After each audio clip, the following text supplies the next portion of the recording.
Setting proper motivation with 3 points.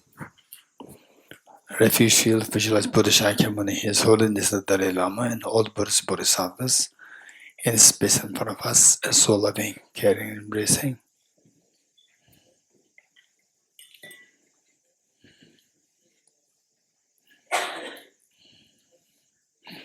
And for the Bodhichitta field, visualize your two grandparents and all of family members and all demon sentient beings with you, leaving them aside.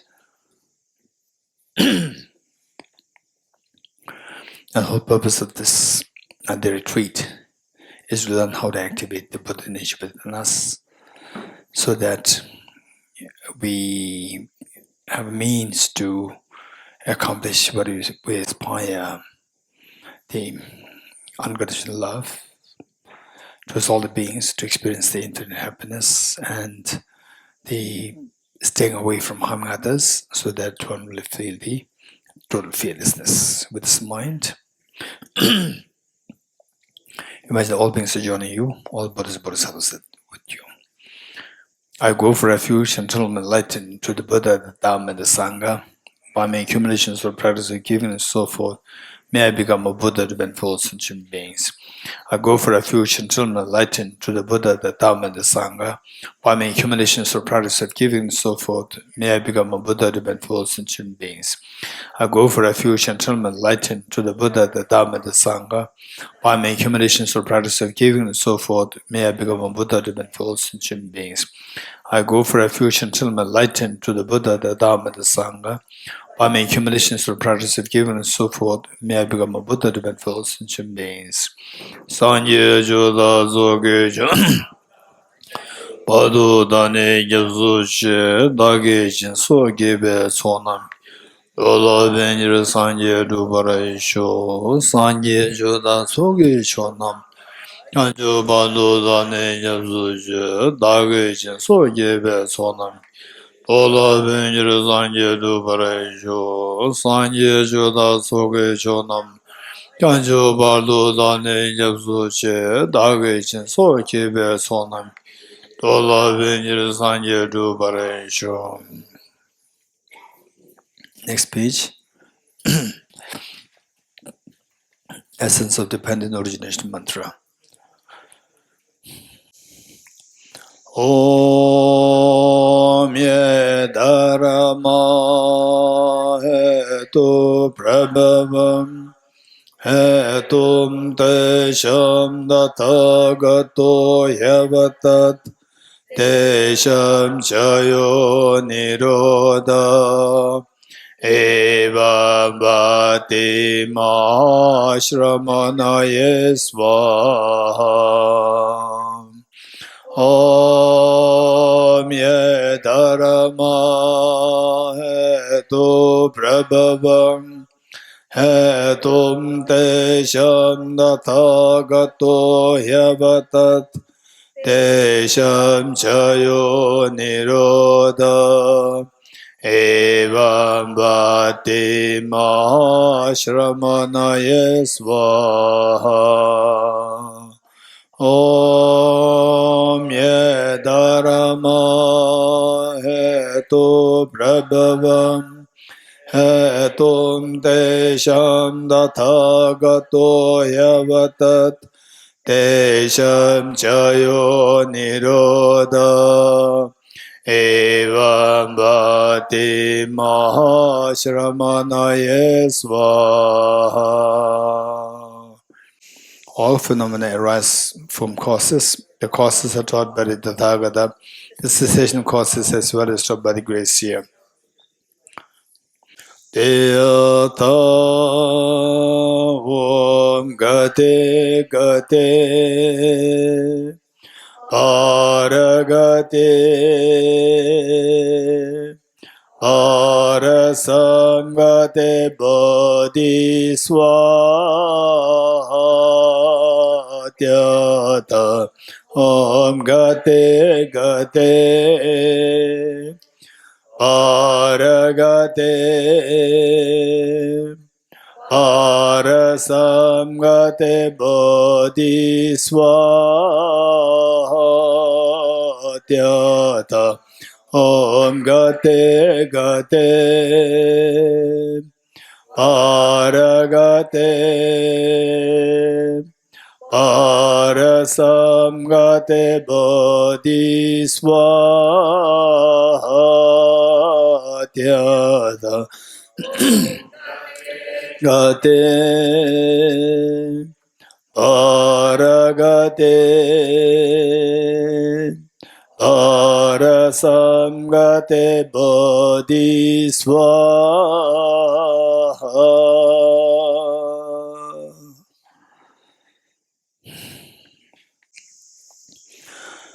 Okay, what we learned from yesterday was that we talked about the 5 points related to how we are trapped in samsara.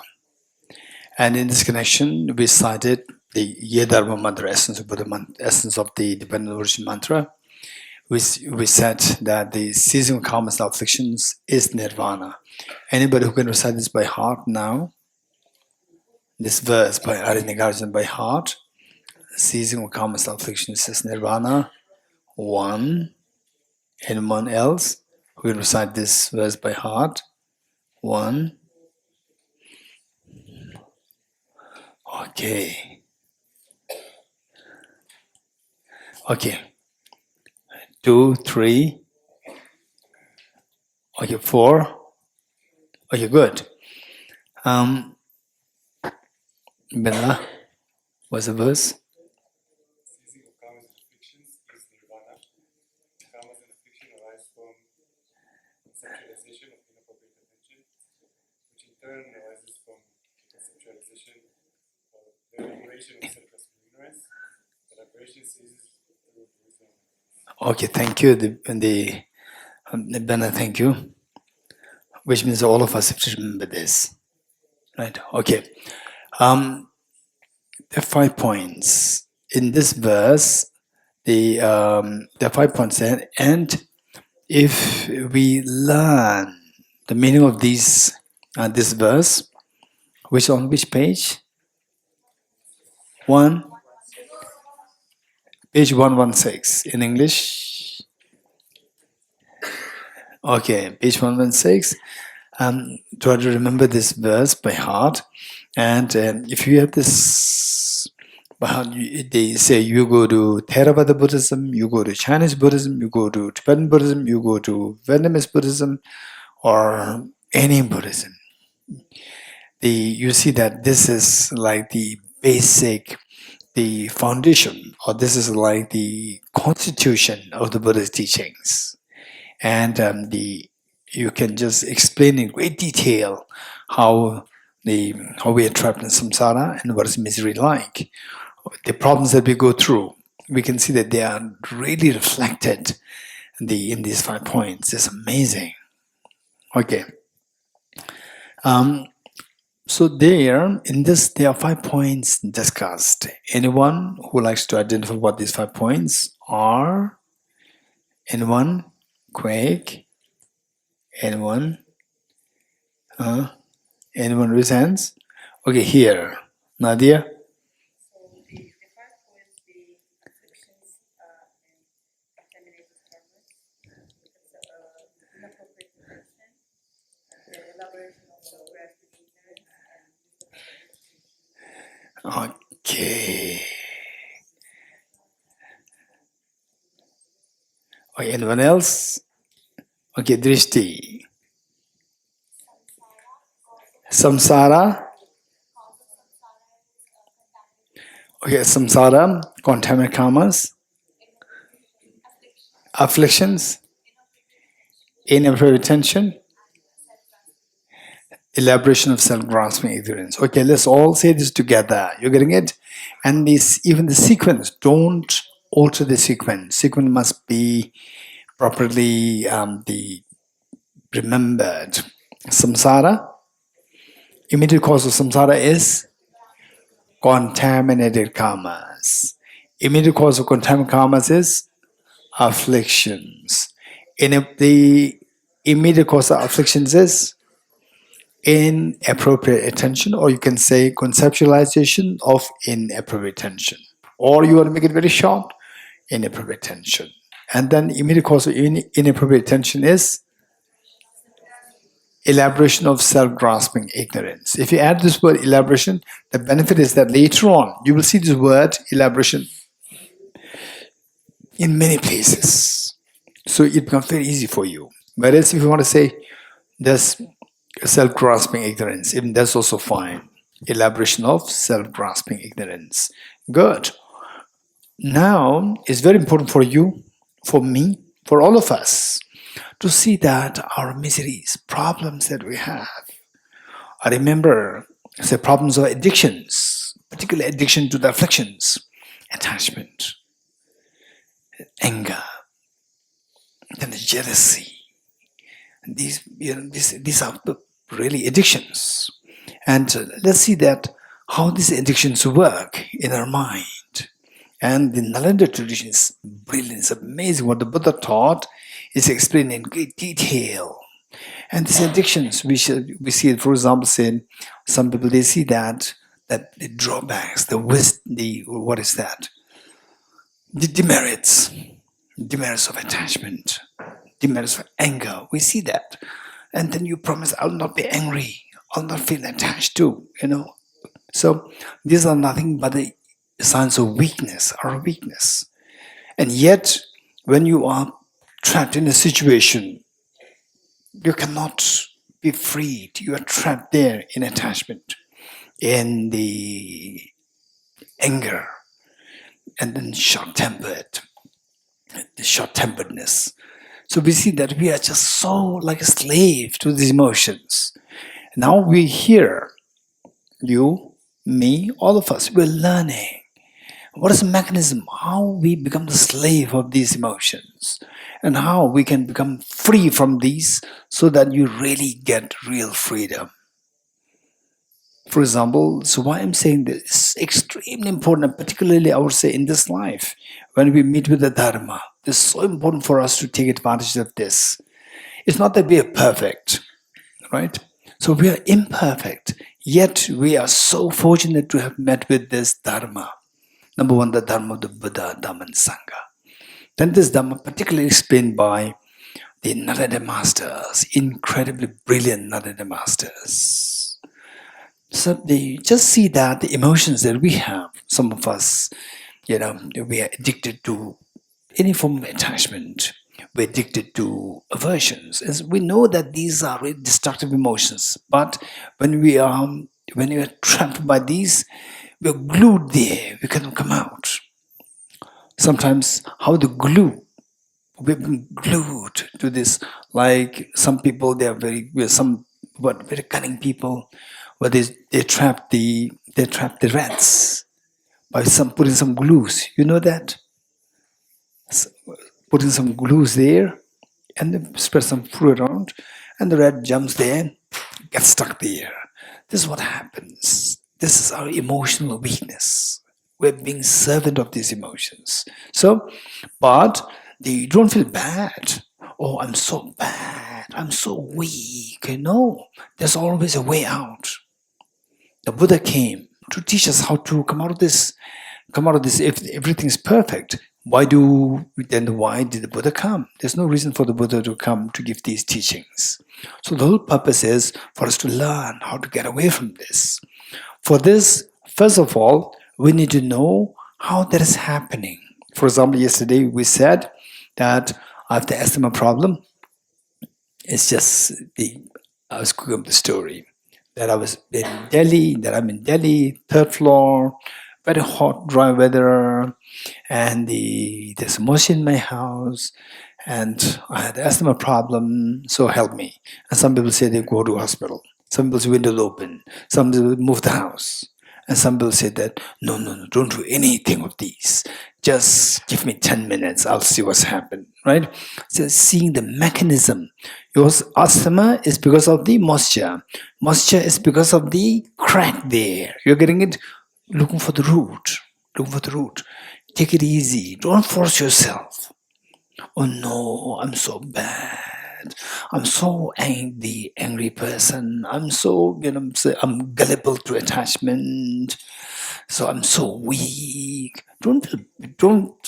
They say be rude to yourself. Don't be harsh on yourself. Take things lightly. Learn from the Buddha's teachings. First, just don't rush. Just be there and track the cause of the miseries. Once you identify the cause of miseries, how to undo them? How to undo them? Very skillfully.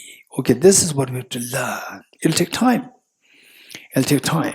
Right? And even for people to come in contact with the Dharma, if that is so precious, you're very fortunate.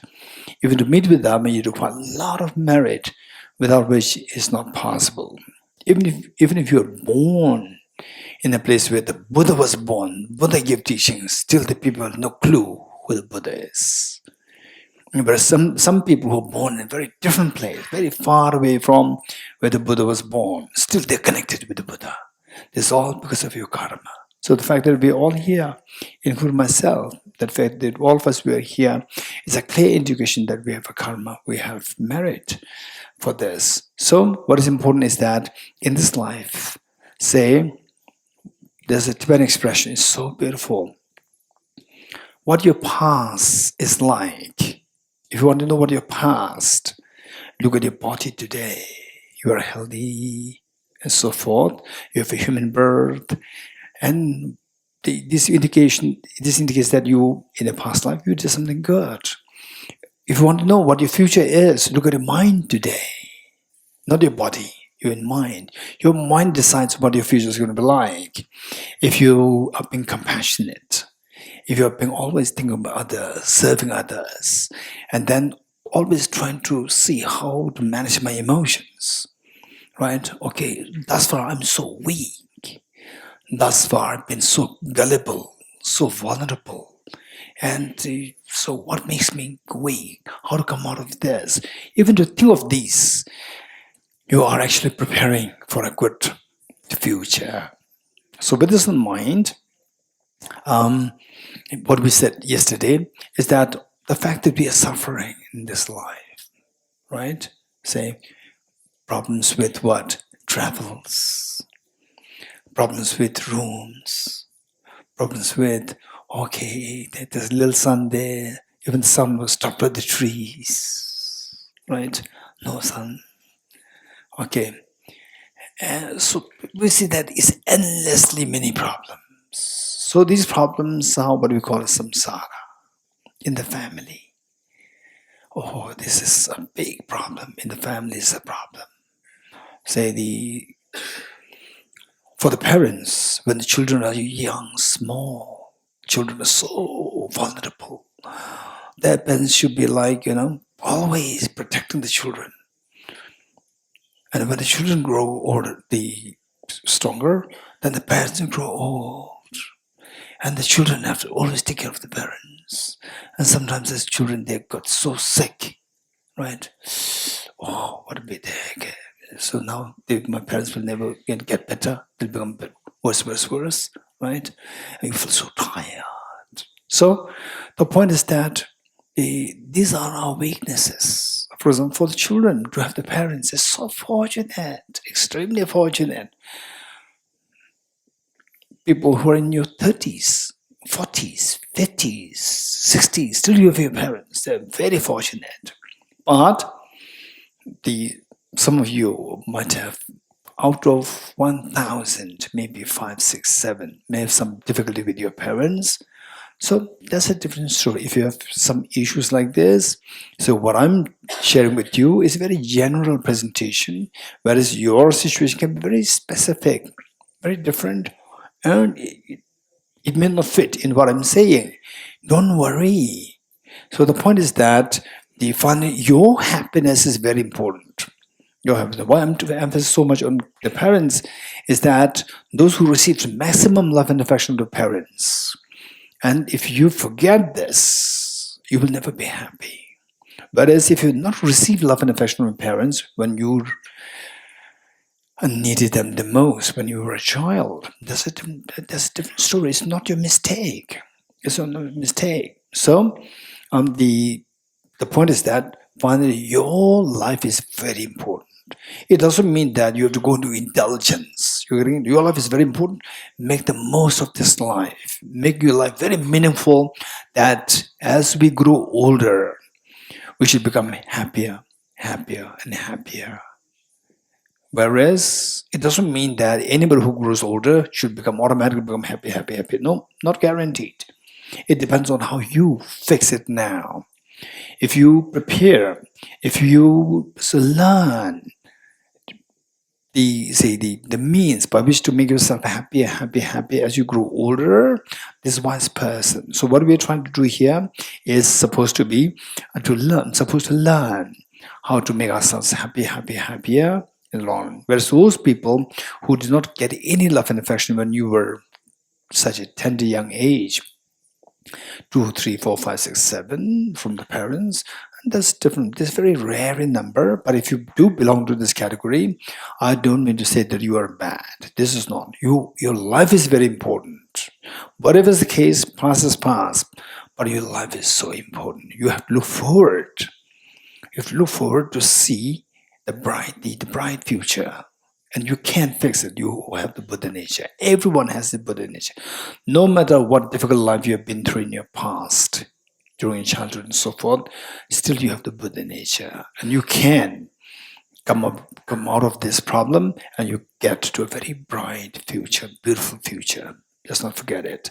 So with this in mind, what is important is that what we learned yesterday about the reality is that there's so much of miseries. But it's not that everything is misery. That's not true. Many people, I would say some people, even some scholars, they interpret Buddhism as very different. They say that in Buddhism, everything is suffering. Buddha, everything is suffering. Right? This is not true. This is the total misconception. So what the Buddha taught is, if ever in future, if you meet with some people who say that in Buddhism everything is impermanent, everything is suffering, you can see they're fixed. You can correct them by saying that no, that's not true.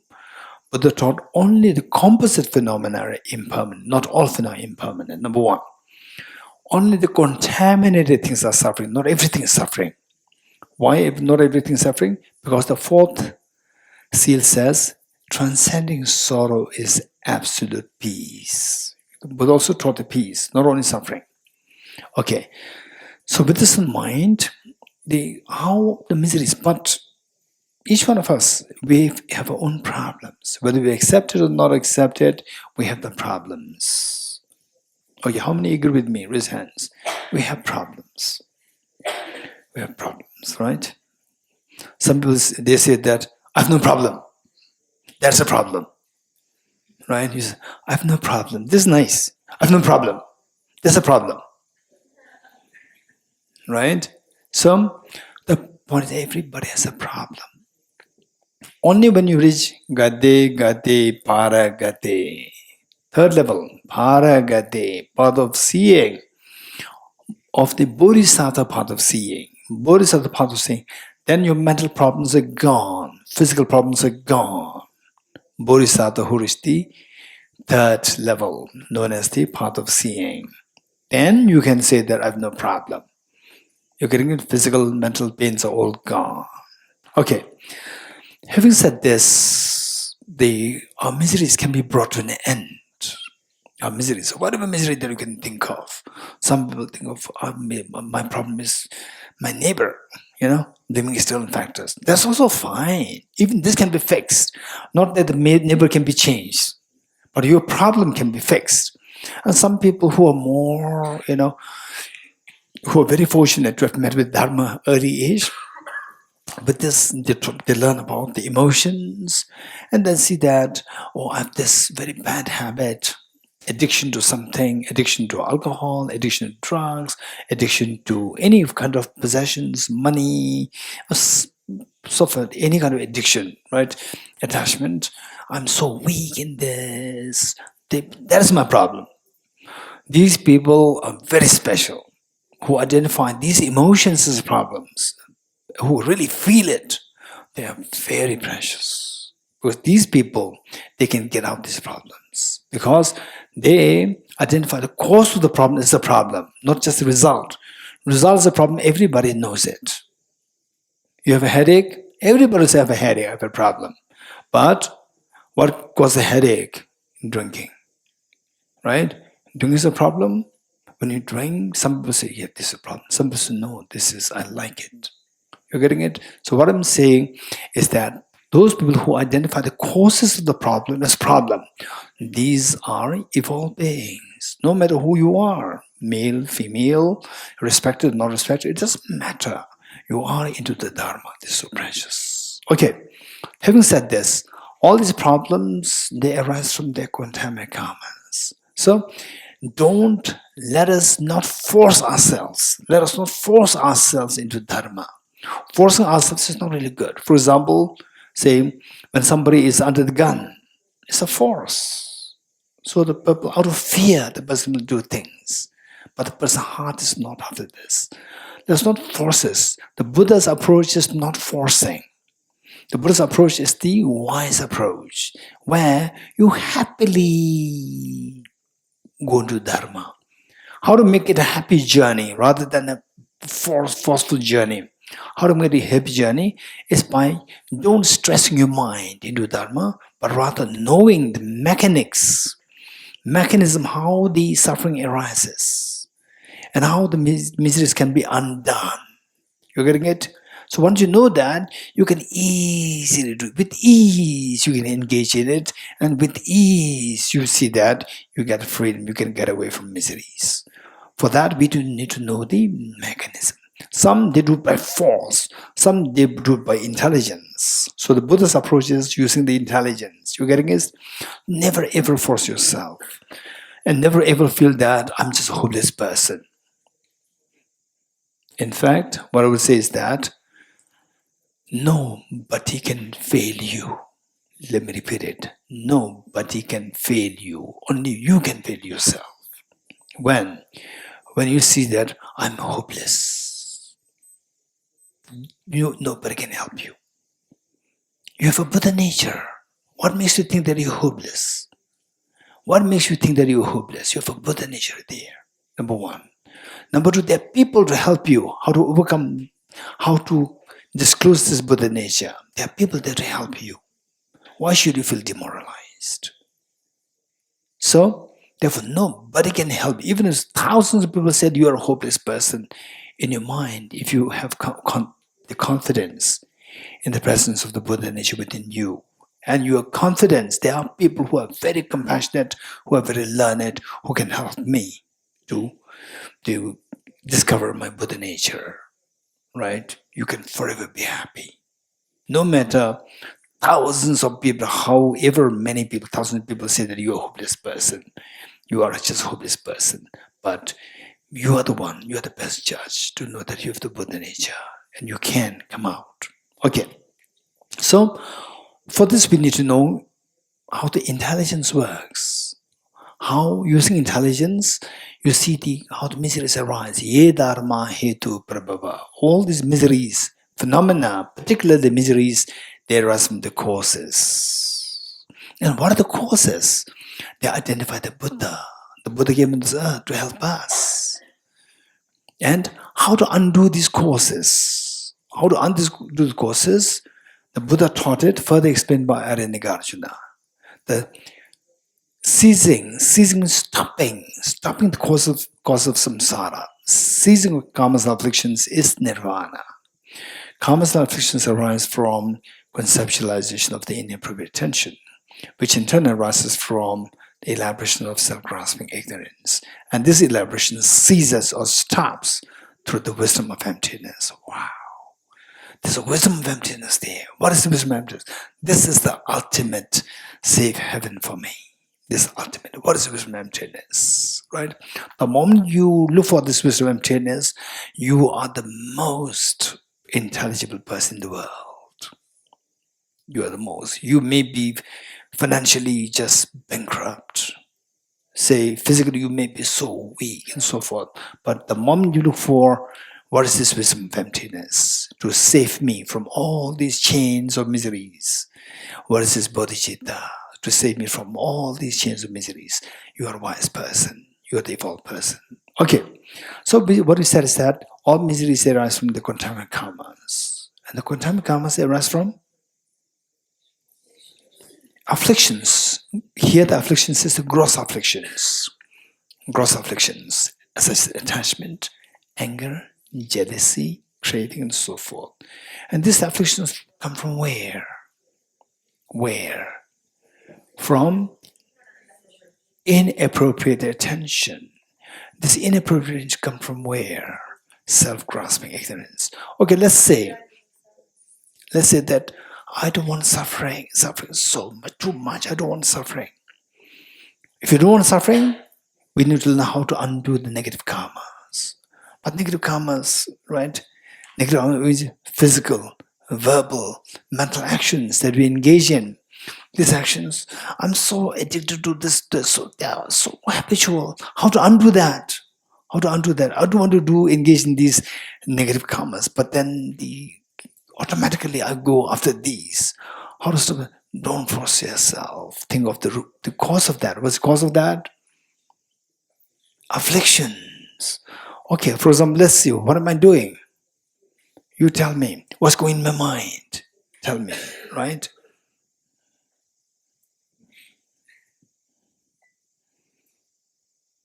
What's going in my mind? Tell me. Anyone? That I have the desire to drink the water. The desire. Right? How do you know that my mind, I was thinking of wanting to have a water? How do you know that? Because of the physical expression. You are getting? So physical action is driven by the thought process inside. So karmas is driven by the afflictions. Affliction is a mental phenomena. You're getting it? So this affliction, if you want to manage your karmas, don't force yourself. Oh no, I should not, you do like this. So you try to manage the emotions. The afflictions, attachment, anger, jealousy, and so forth. Okay, so I don't want to be angry at all, right? No, these emotions are so bad, they make me accumulate negative karma. Then I suffer. I don't want to suffer. So no negative karmas. No negative karmas, I have to stop the negative emotions. Okay, I'll not have anger. Right? I'll not have anger. Somebody comes and says, hey, how are you? Right? Are you my doctor? Look, automatically your emotions arise. Or someone say, so this is my place. So where is the mark? Where is the place? Where is this mark to say that this is your place? Where? Who told you this is your place? Right? Just for small things, our anger just instantly rise. Right? Oh no, I'll not be angry at all. And you're a very stupid person. You stupid. Look, again the anger rises. Wow, we are so weak. We say something, we are so determined not to surrender to anger, not to surrender to attachment, but they erupt. We have no control, right? So, how to do that? Now, with the emotions, so difficult. How to control it? Nobody can create a rule. No anger. If you anger, then if there's anger, you will 5 days in jail. No, there's no rules. Even rules, and everybody will be in jail, right? So finally, this anger should be stopped. It's not that going to jail will stop your anger. Anger should be stopped. Wow, that's so difficult. One time I was very young. I may be 20 or 21.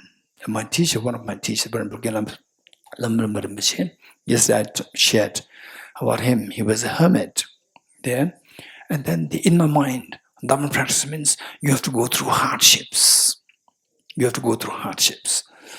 Hardships, no eating food, and cold, then heat, no problem, hunger, still bear it. So this is what I see as a Dharma. And I told my teacher that finally for Dharma practice, we have to engage in some degree of hardships. And my teacher said that, the most difficult thing to do is to control your emotions. The most difficult to do is to manage your afflictions. Anybody who can conquer your emotions, that is the victor. Wow, it's amazing. But as a young child, as a young boy, totally inexperienced, I thought that's not really true. Now I see that, say, to remain hungry for 2 days, 3 days, 4 days, versus to control your anger, to control attachment, to control anger and attachment is way, way, way more difficult than to remain hungry for 2, 4, 5, 6 days. Right? So, how to manage these emotions? So we manage the samsara by managing the contaminated karmas. How to manage contaminated karmas? By managing the afflictions, gross afflictions. How to manage the afflictions? So difficult. How? Hey, don't worry. What's the cause of that? Inappropriate attention. You're getting it? Manage the inappropriate attention. You're getting it? Okay. What is inappropriate attention? Right? Okay. How many you know? How many you could still imagine that? How can you just visualize yourself at the time when iPhone 6 came on this planet Earth? How many you can visualize yourself at that particular time? Not now. Now iPhone 6 is just obsolete, right? If somebody's iPhone 6, oof, outdated. But the year, the day the iPhone 6 was launched, how many you could still remember at that time? Raise hands. Right? I was reading a newspaper. And the newspaper says that, wow, iPhone phones was to be launched this morning, and there were hundreds of people waiting in queue and sleeping on the road to get the first iPhone 6, right? Sleeping on the road with the launch and then instant to buy. Wow. These people, if they go to Bodhichitta Retreat, they'll become Buddha right away, very soon. That's amazing. Did they really do this for a real dharma?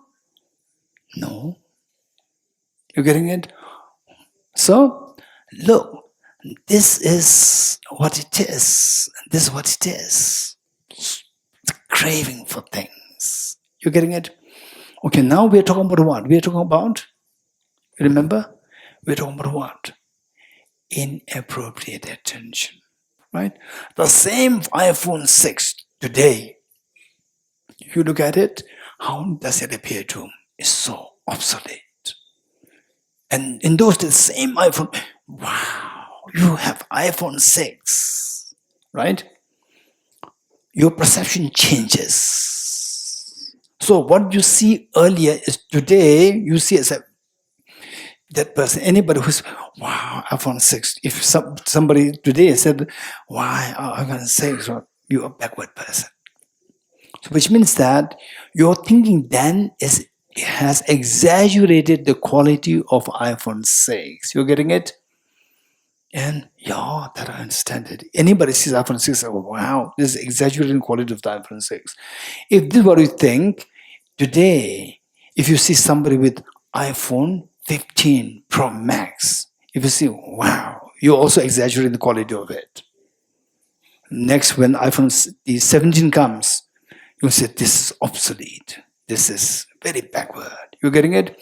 This is where the exaggeration of the qualities arise. Now, let's say attachment, aversion to anything, objects, person, anything. This happens, there's exaggeration happening, exaggeration of the quality of the objects happen. And then this exaggeration, look, this exaggeration has a hormonal connection. This exaggeration has a hormonal connection. And until we address this exaggeration, well, hormonal control is the changes is inevitable. With this happens, the hormonal movements and then your emotions, attachment, anger, these are very closely connected. You cannot stop the attachment and the anger. So, how to stop this, say, the afflictions, attachment, anger, and so forth? That's all related to, for example, say somebody with whom you have difficulty, a person who is who you consider a nasty person. Yeah, say you are meditating. And suddenly it so happens that you open your eyes. The moment you open your eyes, the nasty person passes by. Right? Instantly what happens?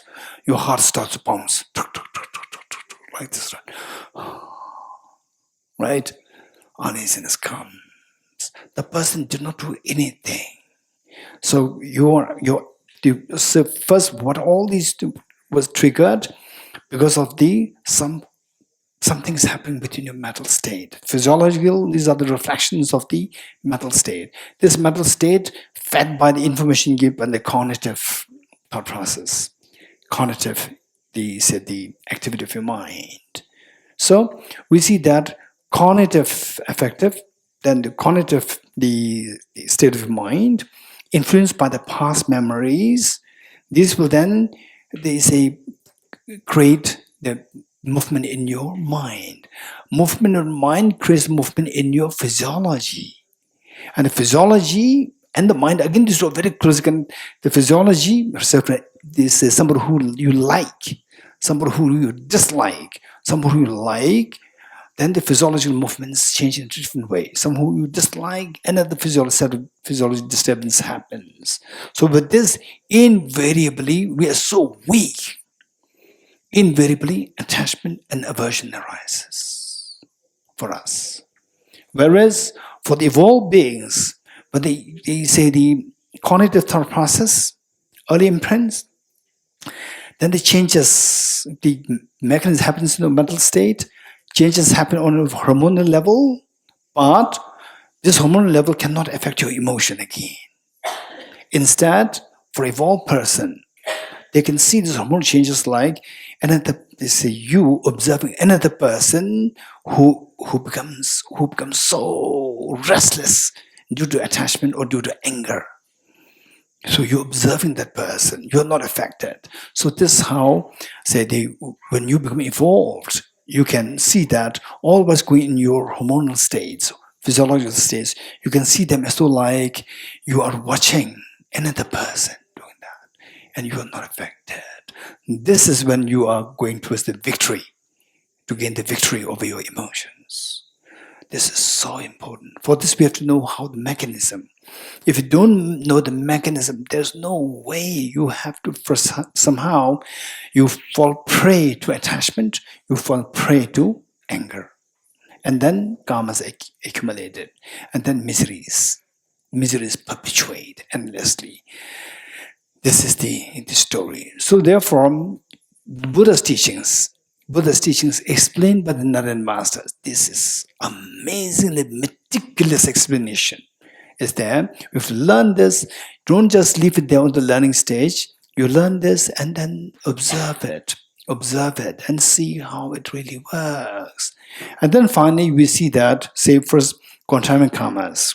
How to manage the contaminated karmas. Next, how to manage the afflictions. Then how to manage the inappropriate attention. Then how to manage the self-grasping. The final solution to all the problems is to wake up from the sleep of ignorance. See emptiness. See emptiness and you won't believe. For example, say hormonal changes within you makes you feel like uncontrollable attachment, uncontrollable anger. These things can happen if you get a glimpse of emptiness. If you get a glimpse of emptiness, when these things happen, don't just act, right? Your emotions will make you to act so impulsively, utter so bad words toward other person, or involuntary loss of control, just glued attachment. These things happen, but if you get a glimpse of emptiness,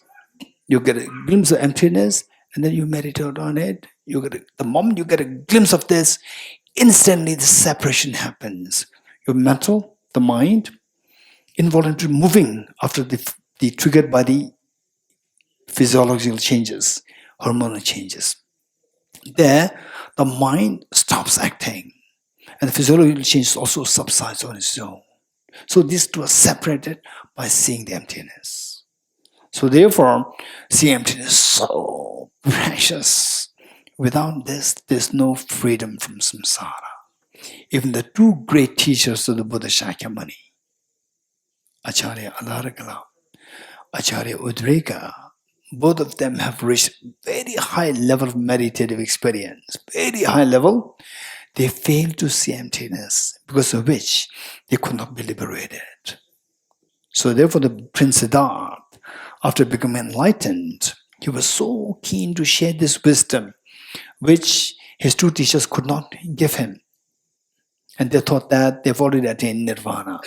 Whereas the Buddha, Prince Siddhartha, sensing that still there's something missing there, he went in search of that, and he found the wisdom of emptiness to supplement to what he received from the two teachers. Then he became enlightened.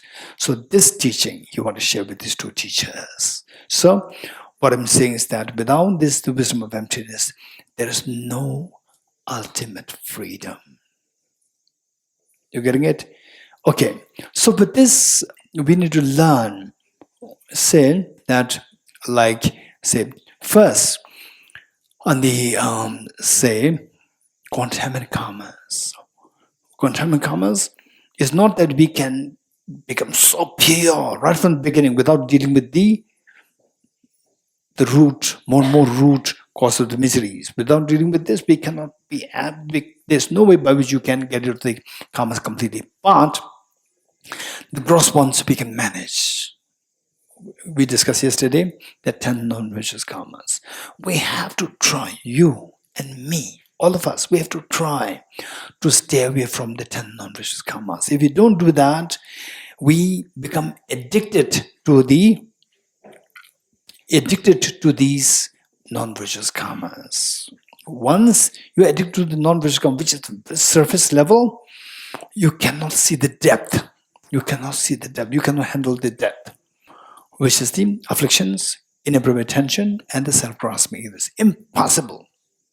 So, number one, say the staying away from 10 non-vicious karmas. Try your best. It's not that we can do it 100% correct now. You can make mistakes. You can make mistakes, right? Don't think, I'm so bad, I'm so hopeless. No, you have the Buddha nature. Try your best. So usually what I say is that some people who are already like 80% good, 80% good is good or bad? 80% good is good or bad? Very good. You're getting it? If somebody is above average is 50. Above average, people say, oh, he's good, she's good. 60%, good. 70%, very good. 80%, wow. Right? 90% Buddha. Right? Okay. Then the 40%, be careful. 30%, no way. 20%, don't even mention this person. You're getting it? But even if you are 20% good, 80% bad, still you have the Buddha nature. Don't forget it. In fact, I personally, since I was in my 20s, I tell people that somebody who is just 20% good versus 80% good, two people are there. The one who is 80% good, who is not progressing, everybody praises this person. He's a bodhisattva, she's a bodhisattva, and so forth. Versus another person who's just 20% good and progressing 0.1 at a time, 0.1. Not 1%, 0.1%. Progressing constantly, I would say that the one with the 20% good, but with the progress of there's some progress happening, 0.1%, be very small. 0.1% progress happening, that person is far better than the person who is 80% good, not progressing any further. You're getting it? Because when the progress happens, when the progress is consistent, what happens is that the progress is not like always point one, but not always like this. What's the progress like? If there's a consistency in your progress, is extremely helpful. How? How many of you have seen aeroplane flying? All of us, right? We have seen. So how they say aeroplane? First, it is in the static mode, sitting. Then how does it first move? It cannot move. A cart has to push it, right? A cart has to push it backward. A cart has to push it. It cannot move by itself. You know that? You have seen small cart pushing the aeroplane, put in the track. Then put in the track. This is the same. The parents send you to school. Okay. Then how the aeroplane moves, and on the track. Yes? No? Dick tick, 1 kilometer per hour. Dick tick, 2 kilometers per hour, 10 kilometers per hour, 100 kilometers per hour, 200 kilometers per hour, then 300 kilometers per hour, then fly.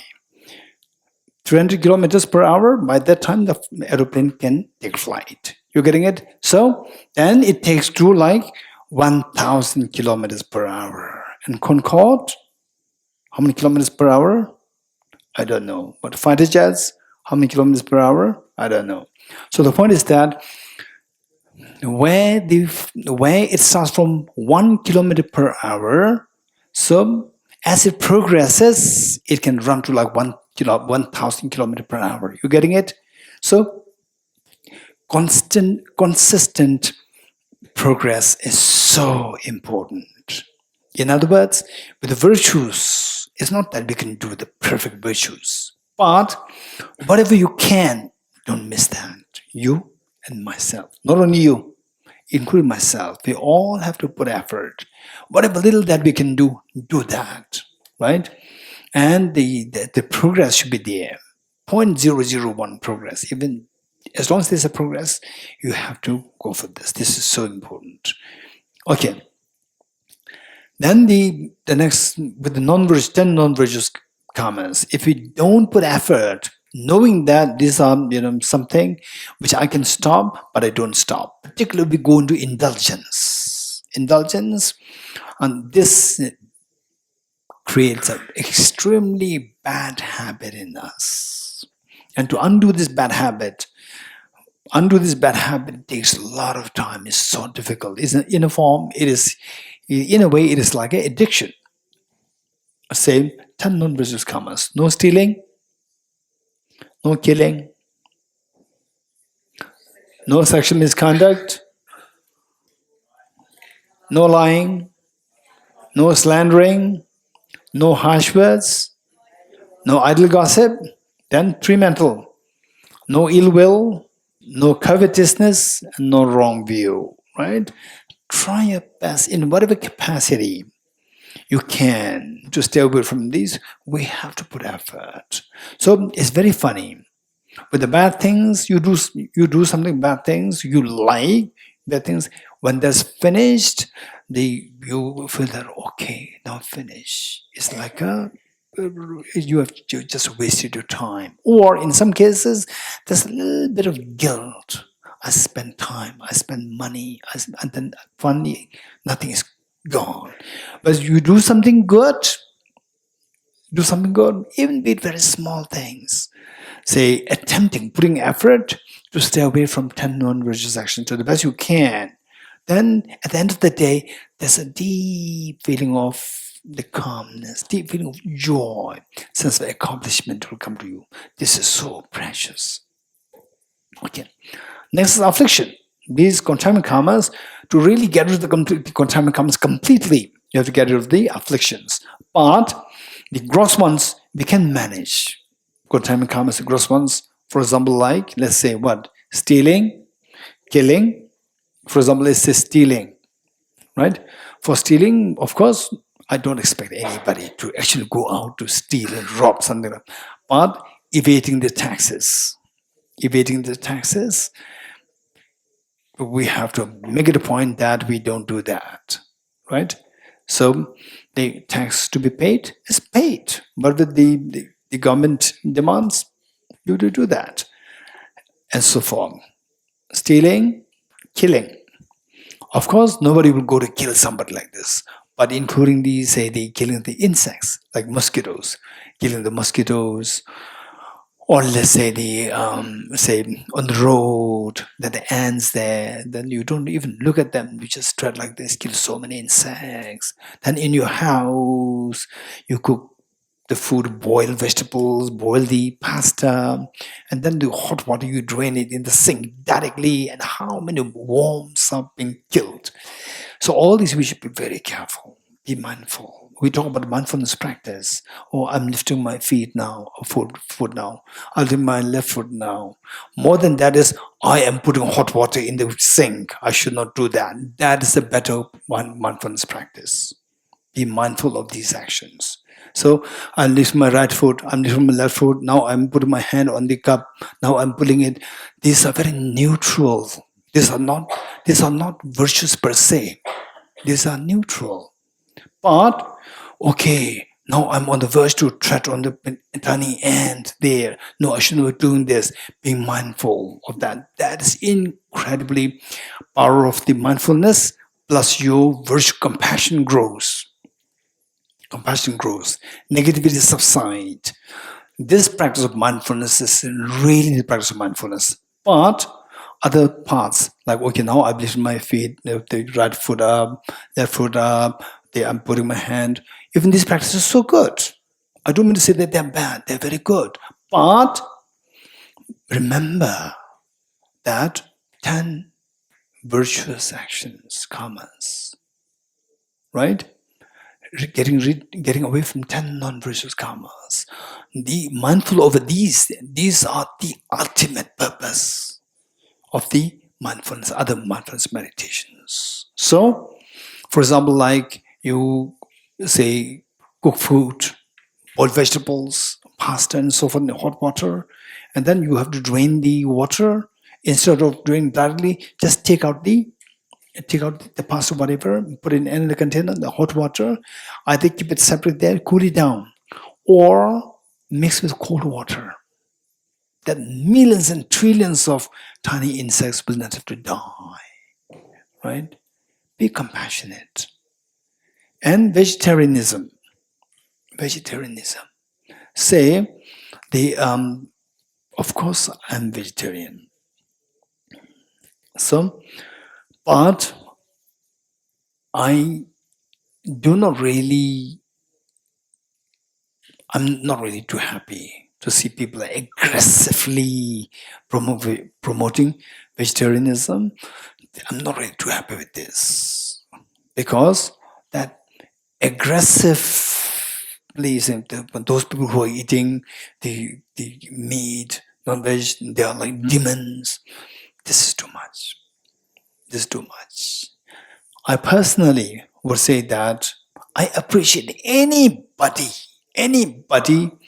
even if you cannot be vegetarian, it's fine, right? If you mentally deep inside your mind that I'm doing is not really perfect, acknowledge that this is not really good for the animals. If you have this much of feeling, even that is so precious. So when I talk about vegetarianism, and some of my friends, after listening to my talk, later on they come to me and say that, okay, after listening to a talk, I became vegetarian. Thank you. So great. And some people, after listening, they say that, okay, after listening to, I cannot become vegetarian completely, but I stopped buying meat and I stopped cooking in my own house. I do eat outside. You have taken a step. That's amazing. I appreciate. And some people say that otherwise I eat meat every day. After I listen to a talk, I start to eat only less. Even that you have taken a step. It's so precious. It's so precious. And some people they say that I stop the chickens. I eat, the other big animals, but not the chickens. Because the chickens, you go there and the shop doesn't have the chicken, then they will say that wait for 5 minutes. Wait for 5 minutes and they will kill another chicken just for you. Whereas the bigger animals, they will not say wait for 5 minutes, they will come tomorrow. Which means that you are not too directly with the killing. Whereas with this chicken, it can be very direct. Wait for 5 minutes. Which means it's just fun. So some people say that I stop eating chicken, I do eat other meats. Even that you have taken a step. This is so precious. And some people they say that no, I cannot become vegetarian. But I really appreciate those people who turn towards vegetarianism. Even this appreciation is so good. So what I'm saying is that take steps which you can. They're so precious. Okay, no stealing, no killing, no sexual misconduct, and so forth. Just take steps. Don't just indulge. Indulgence. That must be stopped. If you really want to, okay, how many of you don't want to suffer in your life? In your life. Raise your hand. I don't want to suffer. Okay, from those people who raise their hands, tell me who are very serious with that. I'm very serious. I don't want to suffer. Raise your hands. If you don't want to suffer, stop harming others directly or indirectly. This is the only way. Renunciation. The real understanding renunciation comes from you not wanting suffering. Because you and I don't want suffering, you should renounce harming others. This is the meaning of renunciation.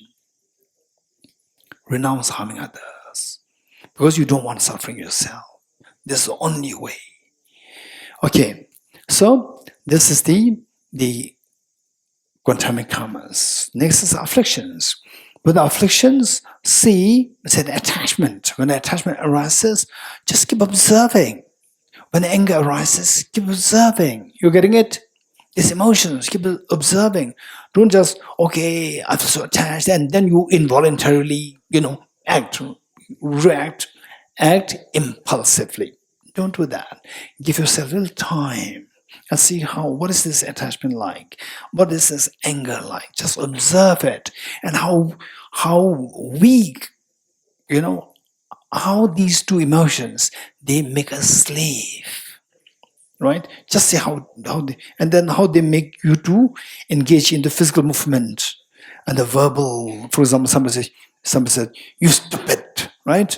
And then you become angry, right? You become angry, and then most likely you will be very reactive. Said, you're stupid. Okay? Instead of that, you take a little time and see, okay, you told me I'm stupid, right? I'm stupid. Now what is my anger like? Just observe the anger. You're getting it? And then how this anger builds up and how it is making you to utter harsh words towards other people. Just see through the gap between these two. Try to create a gap between your reaction and the anger. Try to create a gap by observing it. Observing it sometimes is very beautiful. Observing anger, observing attachment, you see that the attachment and the anger, they are seen as another person outside there, and you as a different person.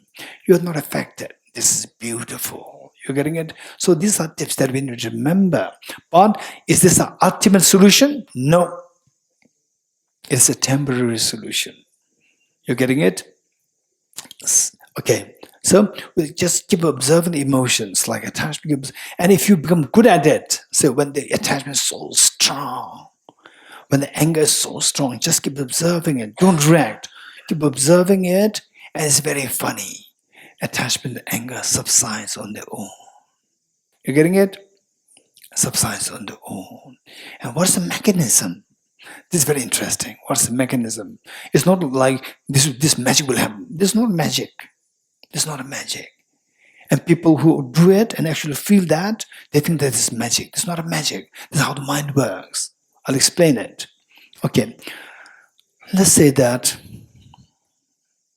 What is this? A flower. Okay, Russians, what is this? Huh? Situ. Ritok. Sritok. Ukrainian? Vika. Kipka. Okay, I'll not listen to others. I'll listen to the Ukrainian. Kritka. Okay. So let's say that what's this? There's a flower. How do you know there's a flower there? My eye consciousness can see that. You getting it? So your eye consciousness is the subject and the flower is the object. My eye consciousness can see that. Likewise, okay, now there's attachment coming in me. There's anger coming in me. How do you know that? My mind could see that. You're getting it? My mind can see that. So the anger and attachment becomes like the flower, the object. And your mind observing it is the subject, object. In this case, the flower, in the case of the flower is totally inanimate object. But the subject, your mind is the subject. Whereas in the case of watching the anger, watching your attachment, object is not the inanimate object. Object is the also mind. Observer is also the mind. You're getting it? And you have actually mental consciousness. You have only one mental consciousness at a time. But you see there two. One is the subject, one is the object. There are two. Actually, it's not subject object. Actually, it's moving so fast like this. Right? Say, for example, they say it is like say on the officer and a cook. Officer and a cook, right? So your visitor comes and you are the officer, but the visitor doesn't have, you have to serve tea. Then you quickly go to the kitchen and become the cook there, right? And then bring it there and you see it's officer. So you are the same person, officer and cook, officer and cook. You're getting it's the same person.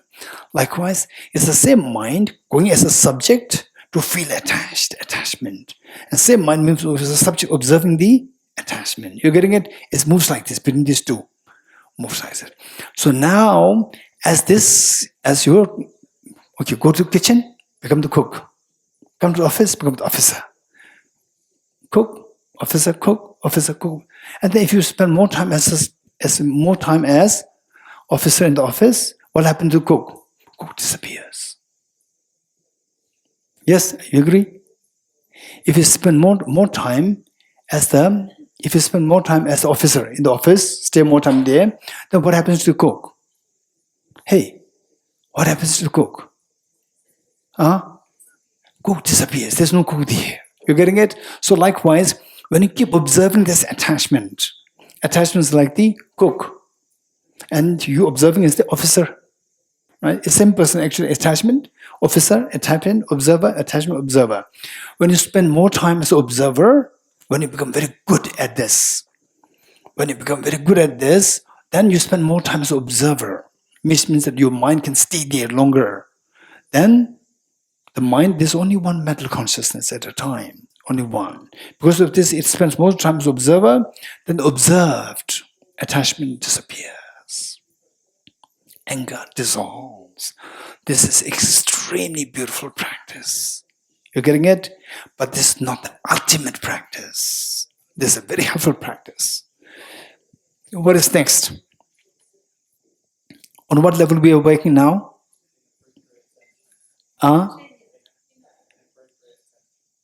Okay. Or the affliction. We are managing affliction, right? Affliction. And the affliction arises from inappropriate tension. How to manage inappropriate tension? Now look. How to manage inappropriate tension. So we are learning how to manage each of these levels. So we managed to manage the 10 non-virtuous karmas. Next, manage the afflictions, gross afflictions. Now we are trying to manage the inappropriate tension. Okay, what is inappropriate tension? Yesterday, you remember the story that I shared with you about the father and the 4 children and the goat and the chicken. You remember that? Good. You remember that? Hey, you remember? Actually, you want to make me as a storyteller, right? You pretend so like you don't remember it. Okay. So the point is that just think of that. The relativity. Inappropriate tension sees things as absolute. While the reality is things are only in reality, things exist in relative terms. You getting it? Okay. How many want to look young? Raise hands. Be very honest. How many you want some others to see you as young? Raise hands. Okay. If you want to really appear young, right? I'll teach one tip on the basis of the inappropriate attention. Let the viewer see this relative phenomena as absolutely young. How? Don't stay with the younger people. Don't stay with the younger people. They will see the relativity, right? 20 years old, 20 years old boy, 20 years old girl, young or old? Hey, tell me, 20 years old, boy or girl, young or old? Very young, right? But if you ask 16 years old child, 20 years old, young or very old. You're getting it? And we will say, right, very young. You're getting it? Okay. If you want to look young, don't stay with the young people. Stay with the older people, right? Minimum gap of like 10 years. Stay there. Believe it or not, people's eyes will see you're actually relatively younger than the person with whom you are sitting. You agree? But in the eyes of the person who's looking at you and the older person, right? Older person, in the eyes, the person will see you as absolutely young. Actually, you're relatively younger, not young, right? But in the eyes of the person who's looking at you, they'll see you as, wow, so young. Eyes can be, this is known as optical delusion. Seeing things as, seeing what exists as a relativity, relative young is seen as absolutely young, right? Okay, that actually happened. That actually happened one time. I don't want to mention who the person was. There was a relative of mine, and I know that she's older than me. She's old, right? And that too when I was in my, I think, mid-20s. She's a little older. And she was with, so I always see her as, oldish. One time, she was with our, say, another very elderly, with a age gap of like 30 years age gap. Not even 30. I think 40 years age gap, which means a huge age gap, right? She was with another old lady, 40 years gap. And I went to see both of them, and I could see this relative is extremely young. How come you're not that young? You look so young today. Then I came to realize that what is relatively young is seen as absolutely young. You're getting it? This is all inappropriate attention. And in fact, all the attachment that we feel, all hormonal changes happening within a body, which makes us so gullible and weak, so good. This is all seeing what is relative as absolute attractive. This is the deception. This is deception. Number one. And oftentimes, this deception, you will, even though intellectually you learn this, yes, I fully agree what he said is true. But when you are actually in the situation, you will continue to see that as absolute attractive, absolute unattractive, absolutely attractive. And you become weak, gullible to the situation. Again, you give into attachment or anger. So, how to get away from this? Take baby steps. What's the first step? What is the first step? Okay, 2 experiments. 1, lemon, orange, and then what? Lemon, orange, and and let's say the honey, lemon, orange, and honey, 3, right? So what you do is that you take honey, then eat the orange. What does it taste? It's not sweet, sour. You getting it? You receive sour. Okay. Same orange, don't eat full. Eat only half. Then after a while, you eat the lemon. You eat the lemon for some time, then eat the same half orange. You'll taste it very sweet and delicious. You're getting it? The same object is seen as very sour, same object is seen as very delicious, sweet, deliciously sweet. No, it can't be true. It's only why this is happening. Because the reality is not absolutely sweet, it's not absolutely sour. It's relative to the honey, it is sour. Relative to the word melon, what is that? Lemon, it is sweet. And you see them as absolutely sweet or absolutely sour. So this is deception. We have to unfold these deceptions gradually through these experiments. To do this experiment, we must do this. I would highly recommend you to do this experiment. A second experiment is that, let's say, for example, say 3 containers. One container with zero, it will freeze.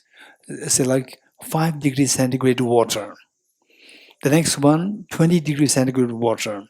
The third one, 40 degrees centigrade or 50 degrees centigrade water, right? Don't make it 100 degrees centigrade, right? Otherwise your hand will burn or the water will evaporate. Okay, same, 5 degrees centigrade, then 20 degrees centigrade and 40 degrees centigrade. Just keep it like this. And you put your left hand in the 5 degrees centigrade water. What is that? Very cold. Right hand in the 40 degrees centigrade. What is that? Very hot. Keep it there for like 5 minutes. Right? And then concentrate. Hot, cold, 5 minutes. Then put it in the 20 degrees centigrade. Both hands in the 20 degrees centigrade. You won't believe that left hand will say it's so warm, right hand will say it's so cold. It's the same person. You're getting it? This is amazing. This is how our mind sees what is relative as absolute, right? And there's no exception to people.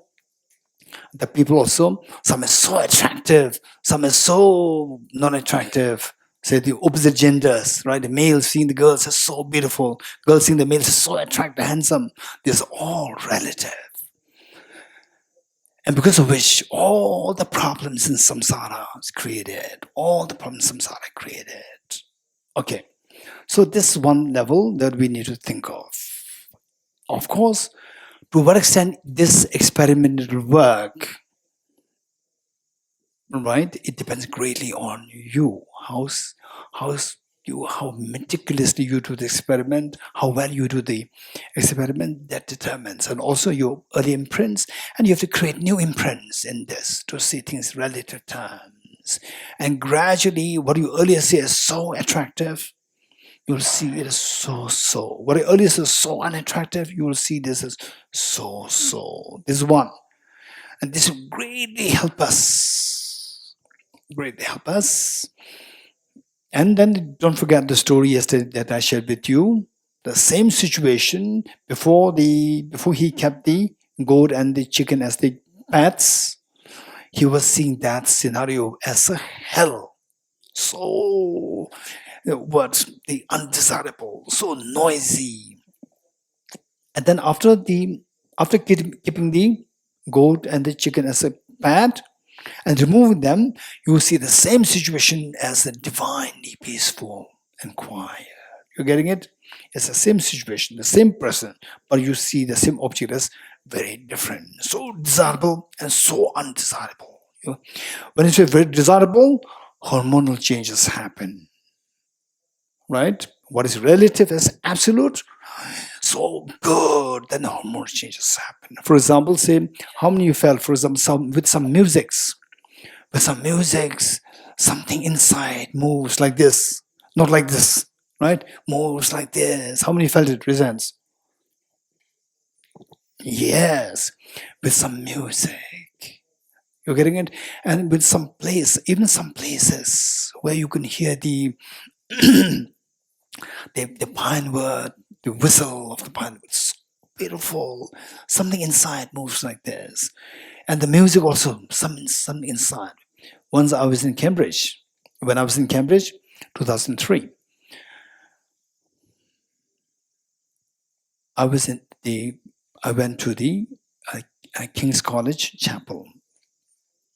There, it was the Christmas choir, singing the Christmas choir. Wow. I don't believe in any of these things. I'm a very skeptic person. Even with Buddhism also, I'm very skeptic. And this person sitting there, just listen to this, no piety, no belief, no faith, whatever, just sitting there and hearing this. The choir is so beautiful that I could feel the goosebumps on my body. Wow, it's amazing. So something here inside is moving. Wow, a skeptic person, something's moving there, goosebumps coming on the body. Amazing. So, what is happening is that all the music that I've been hearing before, in comparison with that, the choir at the chapel, King's College Chapel, is so beautiful, and I see that is absolute. You getting it? Absolute, and then it makes my physiological components inside to move, and then feel wow. What is wow? It's attachment. You're getting it? Wow. It's nothing. It's attachment. Right? Okay. With the opposite gender, the female goes there. Wow. The males go there. Wow. There's nothing. There's nothing wow. It's attachment. Right? You see something is better than this, then the wow disappears. Instant wow disappears. Right? This are all the problems in samsara. This is samsara. Real samsara. There's a real samsara. Right? We talk about the cheesecake and so forth. There's a real problem. Okay. So the problem is, okay, what are we doing now? Hey, tell me. Inappropriate attention, done. You're going to, what is next? Okay. Elaboration, self-grasping, ignorance. Elaboration, self-grasping, ignorance. So, now this is the ultimate solution. All others are immediate temporary solutions. We must work on these immediate solutions. This will help us to tone down the problems. Okay, first, let's say somebody has tuberculosis, TB, illness. With the tuberculosis, sometimes the pain can be so acute. And if your friend is diagnosed has a tuberculosis and the pain is so acute, what will you do? You will take your friend to emergency in the hospital. Yes. In the emergency, what will they do? They give the tuberculosis medicine, or what will they give? Hey, tell me. Is there anybody from the medical background? Nurse, doctor, nurse or doctor? Nurse or doctor? Nurse or doctor? Nurse or doctor? Anyone? Okay, here. Two. There are more. Okay, the lady over there, tell me, what will you do? Say the person, your friend, there's acute pain because of the tuberculosis. So you take to the emergency, then what did you do?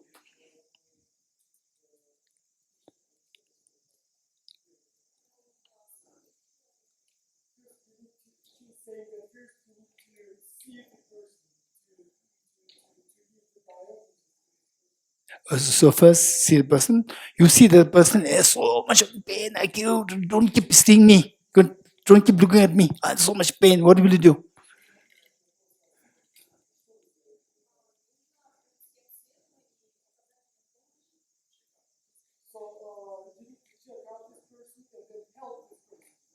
Yes. Okay. Shvedlana?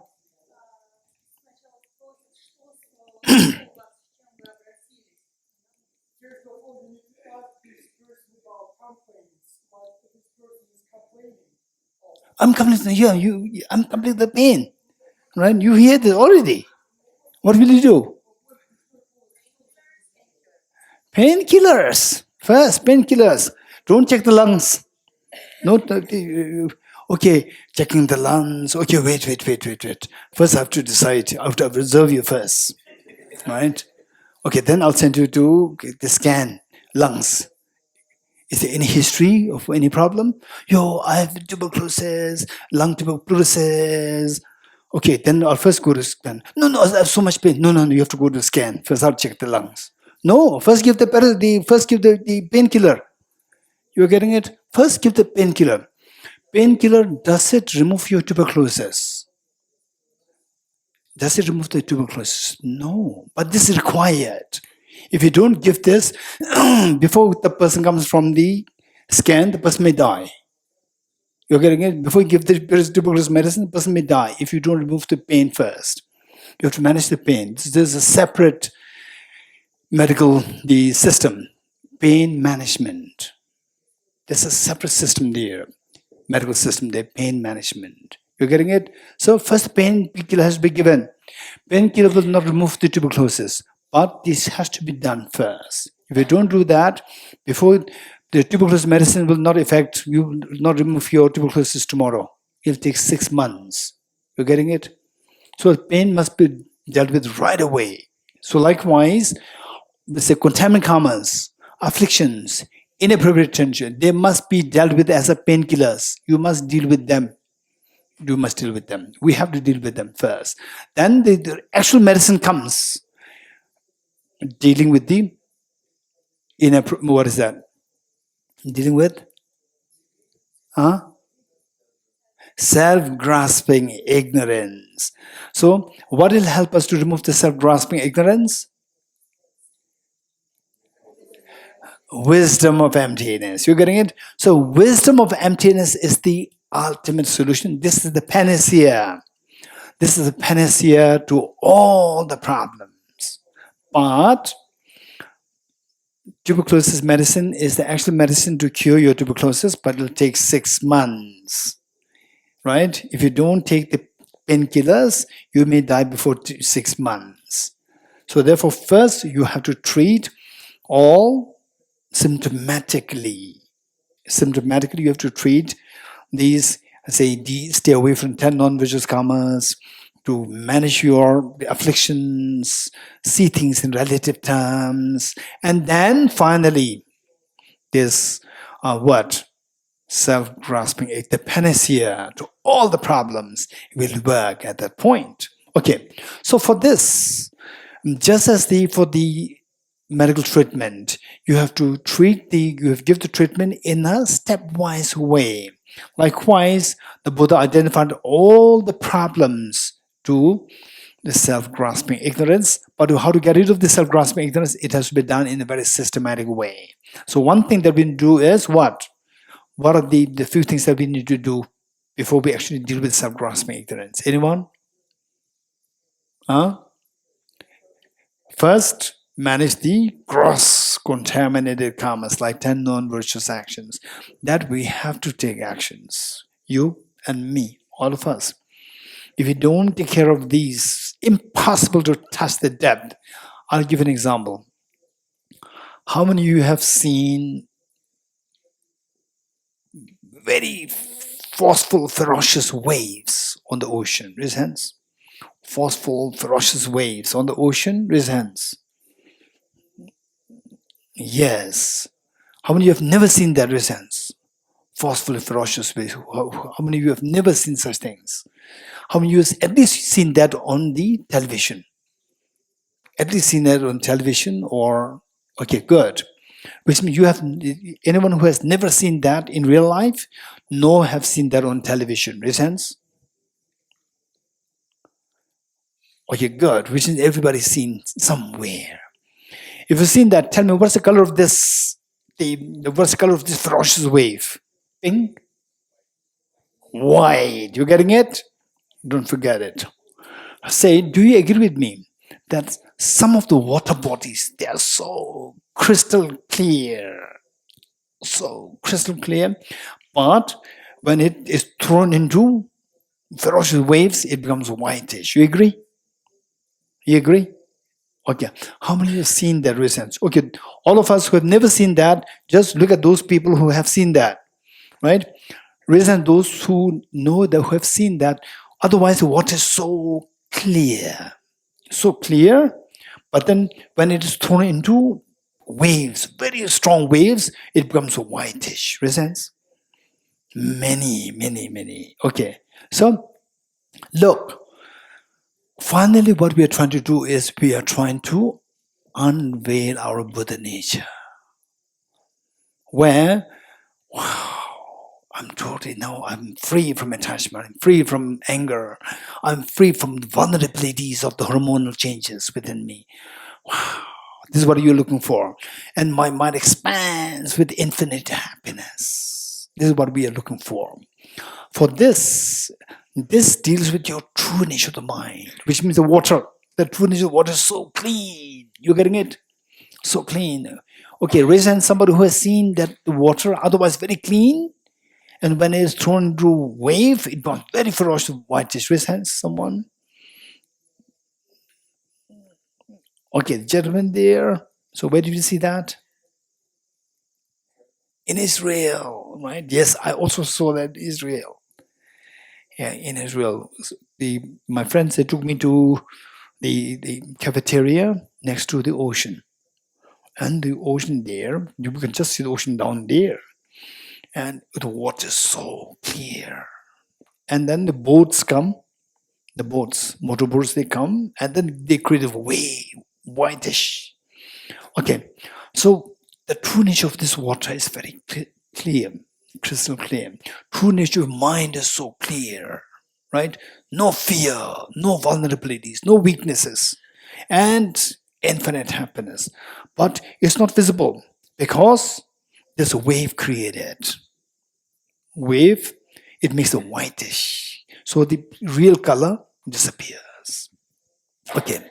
So if you don't, can you imagine to see the clarity of the water? Clarity of the water, if when the wave is there in its very forceful state, can you imagine that you can see the clear water? Huh?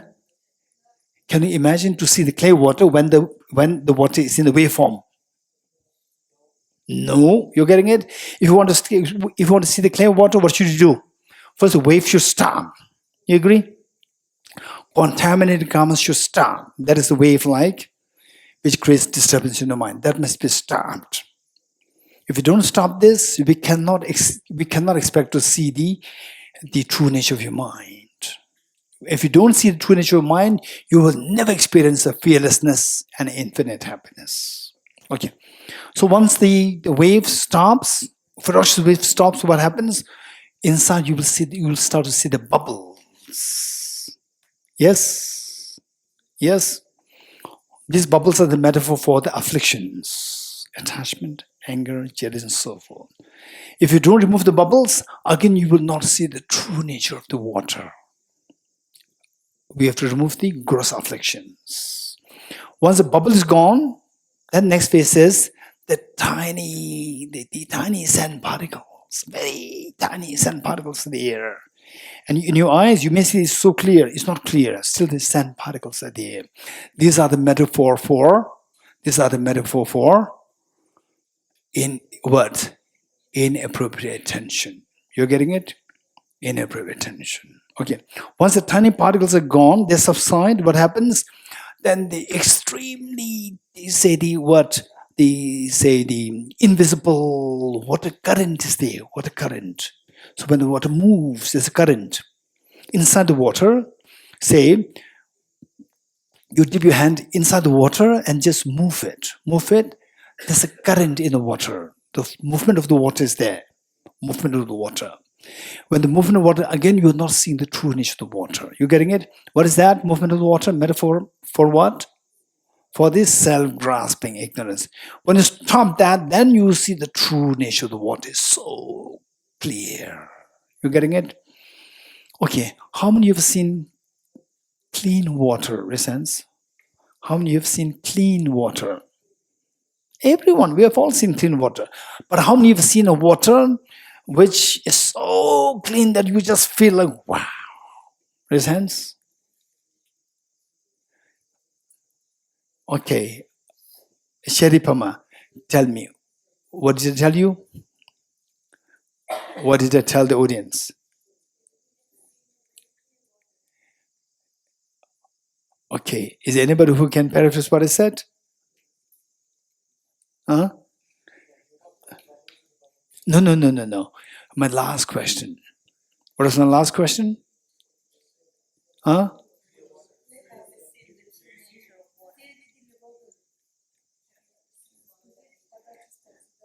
Yes. Okay, there's a lady. She say it again.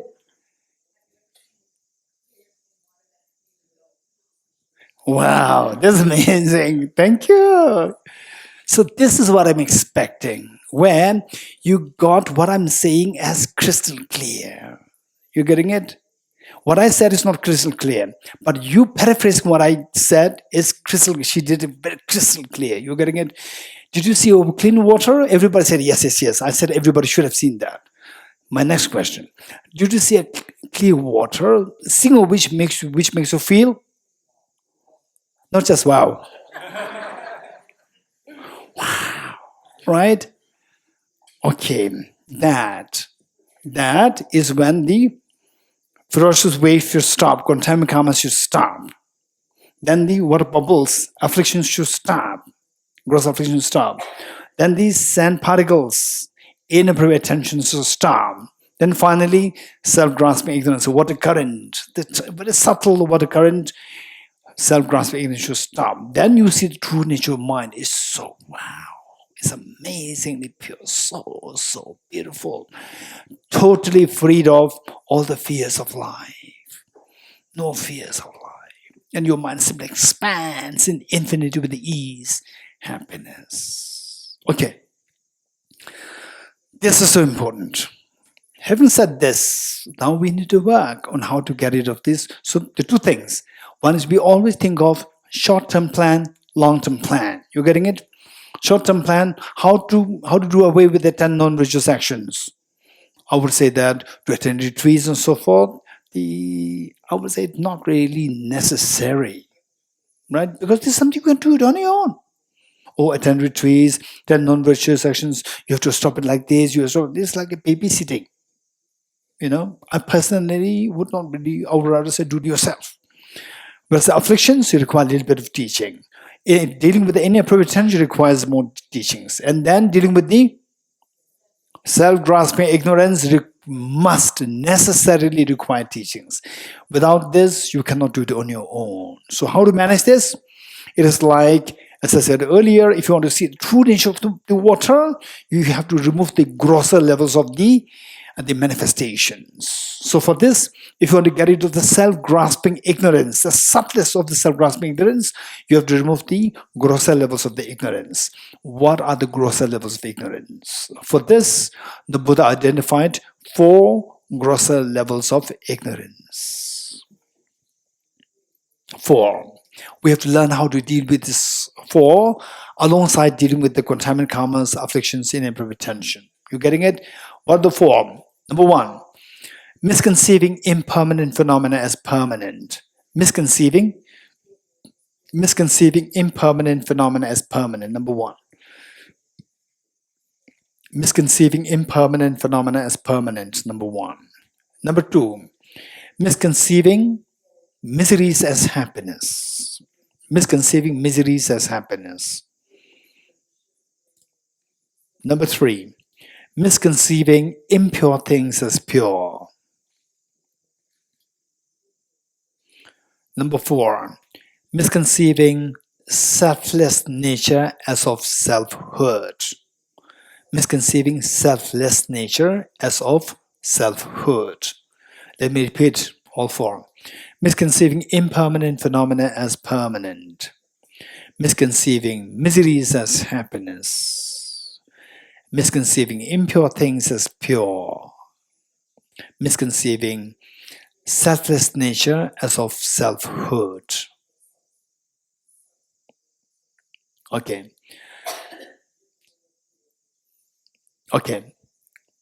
So, for this, to counteract these 4 misconceptions or 4 levels of ignorance, to counteract the 4 levels of ignorance, the Buddha taught the four seals. Four seals which we read during the morning sessions. Morning sessions, we read that. Four seals. Okay, what are the four seals? Number one, all composite things are impermanent. All composite things are impermanent. Number two, all contaminated things are of suffering nature. Number two, all contaminated things are of suffering nature. Contaminated things are of suffering nature. Number three, everything is of the nature of emptiness and selflessness.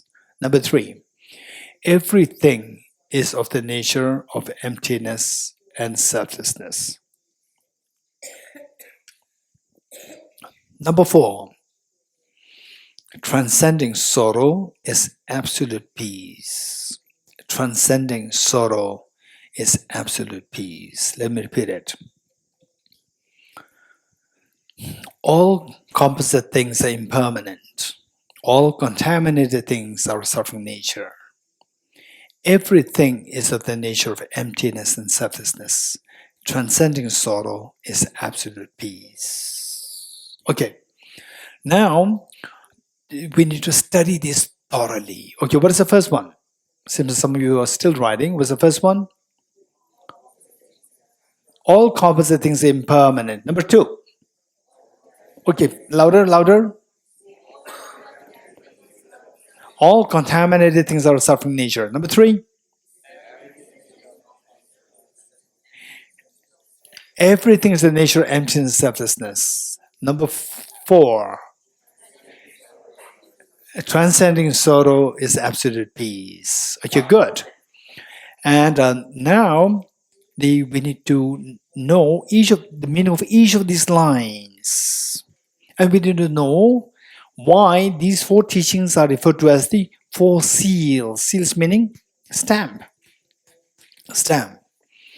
And then the next one is, in what way each of these seals, each of these teachings, the lower teachings, lower meaning, the following teachings, the following succeeding lines, how the succeeding lines are connected with the former lines.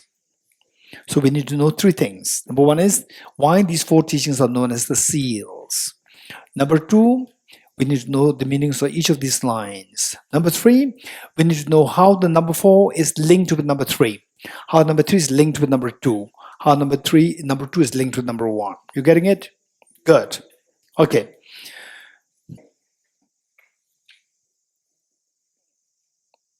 Okay. What's the first one?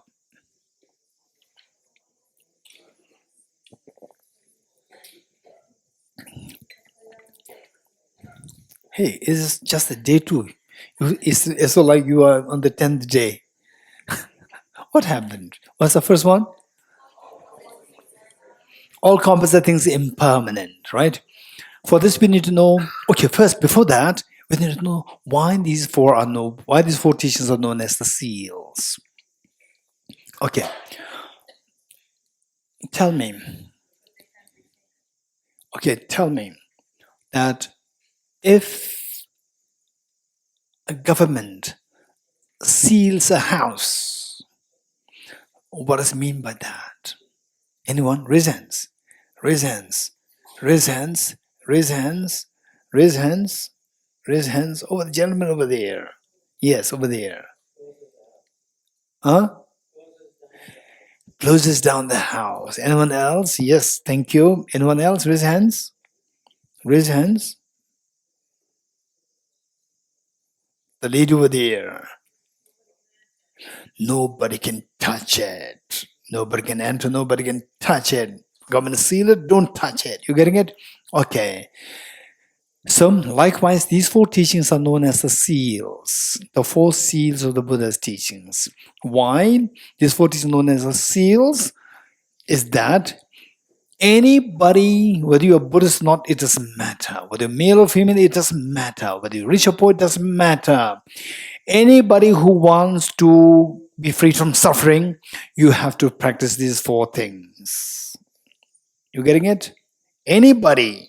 It's not about Buddhism, not Buddhism. Anybody who say, do you agree with me? Anybody who is hungry should eat something. You agree or not agree? Is this according to Buddhism or is it according to what? By nature, right? It's a law, natural law. So likewise, it's four seals, meaning that this is natural law. That anybody who wants to be liberated from suffering, you have to practice these four. Anybody who's hungry, you have to eat something. If you don't want the pain of hunger, you have to eat something. This is natural. It's not about Buddhism. From Buddhist point of view, you have to eat something. From Christian point of view, what? You have to drink something. No. This is a universal fact. You're getting it? So therefore, the Buddha did not invent these teachings.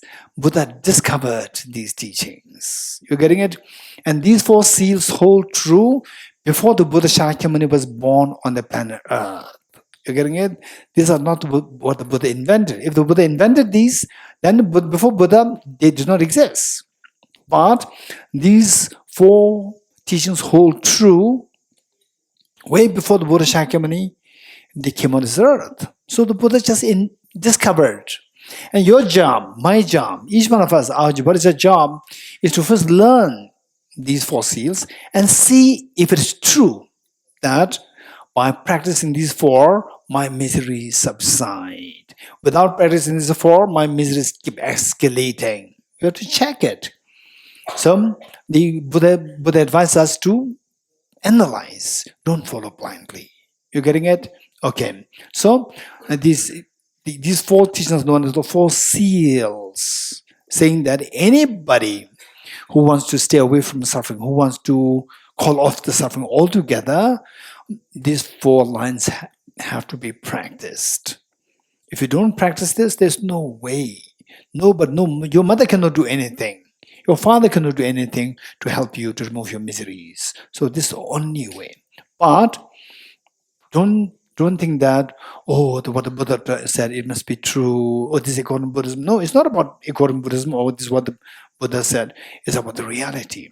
First you practice, learn this, study, reflect, and meditate on these, and see if these really prove to be true.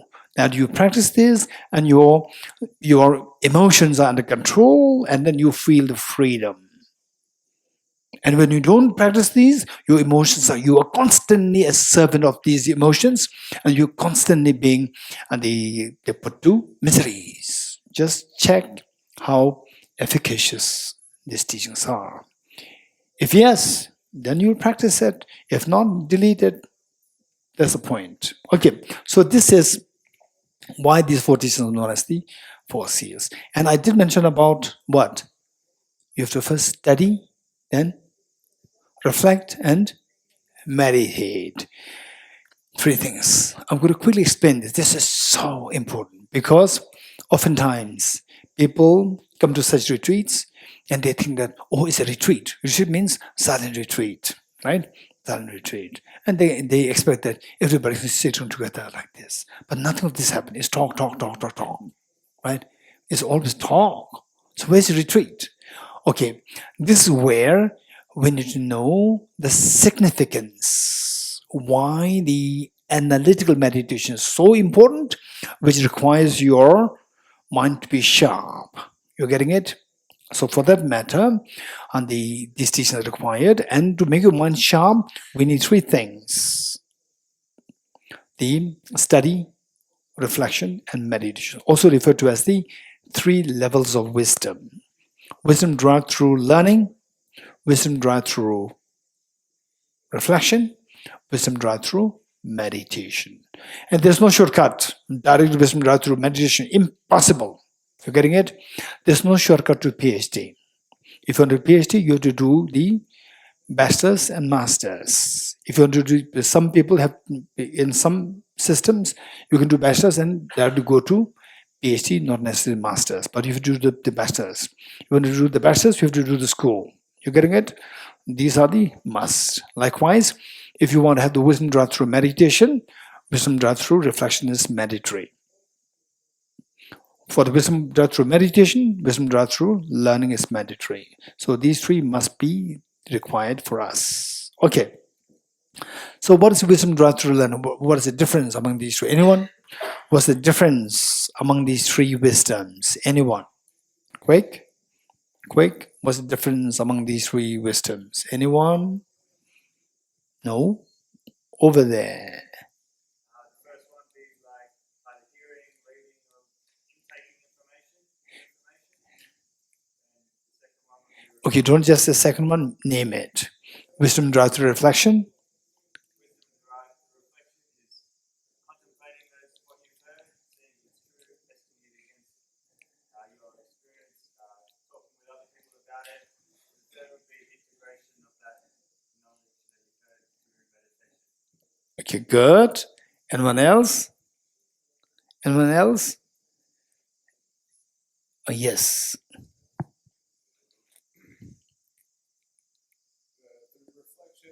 The first one is learning.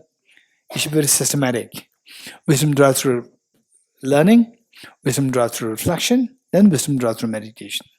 Drawn through learning is from the observations that you've made in the world around you. Reflection is contemplating the Very good. things that you see in the world around you. And Yeah. then, Meditation. meditation is contemplating your Contemplations. Okay. I'm confused by that. What do you mean by contemplating contemplations? to analyze the way in which you have contemplated the things that you've learned from the world around you. Okay, in a way, contemplating contemplation. Okay, good. Thank you. So let us now see. Wisdom, what is wisdom derived through learning? As both of them said, oh, Andrew, your name? Alex? Both of them, what I said, you gather the information. Information can be correct, may not be correct. Don't worry. Gather the information. Don't trust them. Gather the information, right? Okay.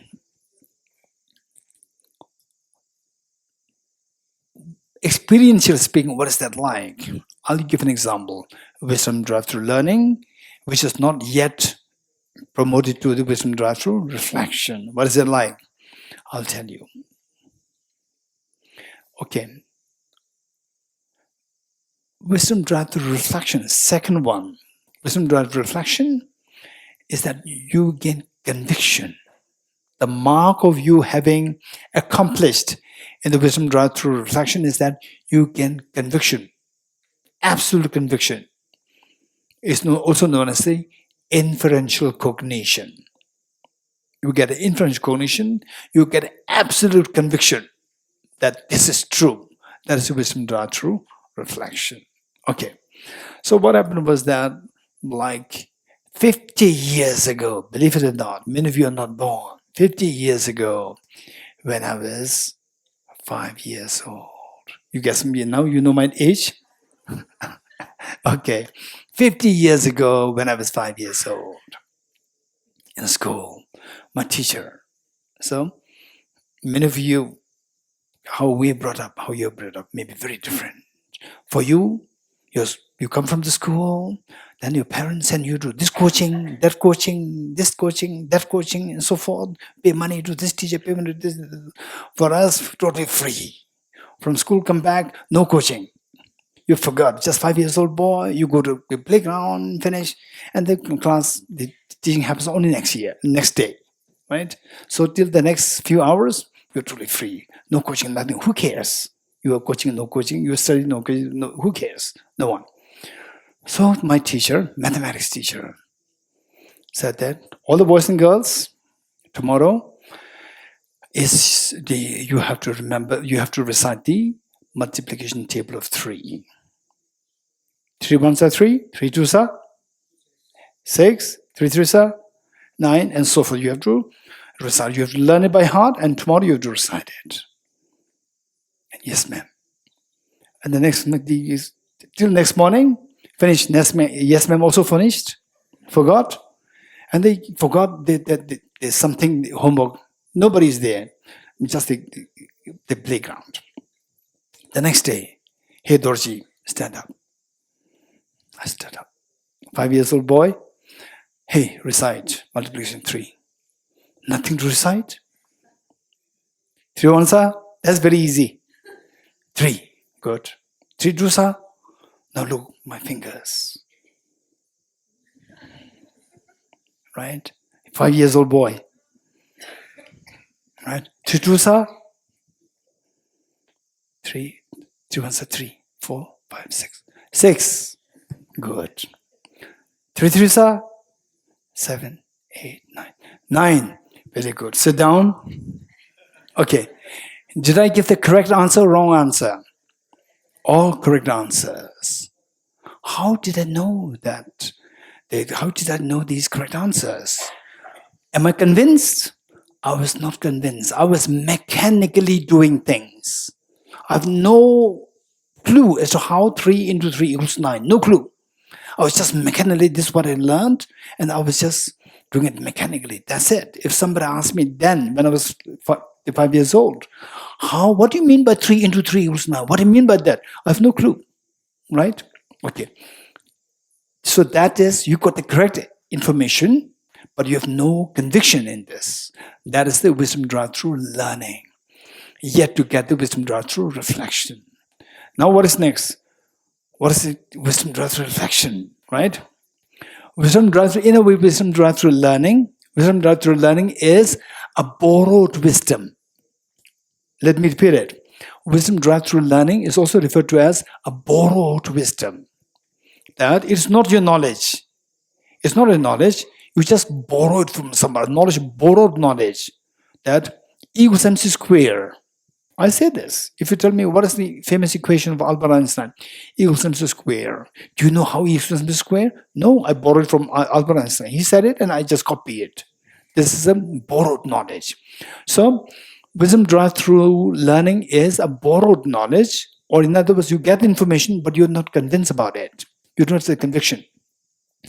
What's the next? Wisdom derived through reflection. So here, you're convinced. You have gained the conviction. I'll give the example. There was a small boy, 6 years old boy, who was the son of my host. And my host invited me to give a series of talk in his place. And then this little boy was there. And he was so fond of almonds. He was so fond of almonds. And I brought some almonds. I came to know that. I just kept there and he started eating. He said that, he just looked at me and he said that, I like almonds. So I said, eat. Then he picked up another almond and he said that, you see, outside is brown, inside is white. This is what he said, 6 years old boy. Then I just want to see his thinking, right? I want to see his thinking, how his psychology works, how his psyche works. I said, wow, how do you know it's white inside? You have never seen it. Yes, I've never seen it, but it's white inside. I said, who told you? He said, no, it's white inside. Then I said, no, I don't believe in you. So he then broke it, he bite and broke it in two and showed, look, this is white inside. Then I said, wow, how do you know it? How do you know? Did somebody tell you? He said, no, I know it myself. You're getting it? So he's saying it's my knowledge. It's not about knowledge. So that my knowledge, that is the conviction. You're getting it? So when information that you get, when it becomes your knowledge, when you become very convinced that is absolutely true, that is the wisdom derived through reflection. You're getting it? What is next? Hey, louder. Oh, I understand it's already 11:03. I know. We're waiting for the break time. Okay, we'll stop here. Eyata om gate paragate parasam gate bodhiswatya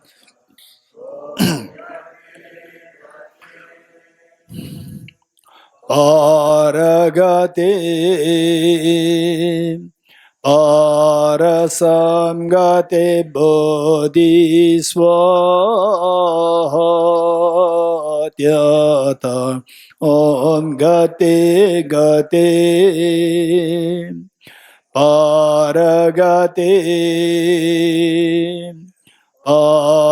parasamgate bodhisvatyata om gate gate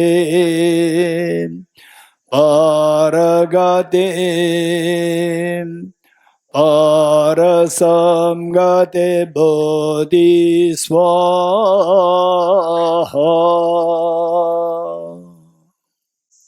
3 prostrations.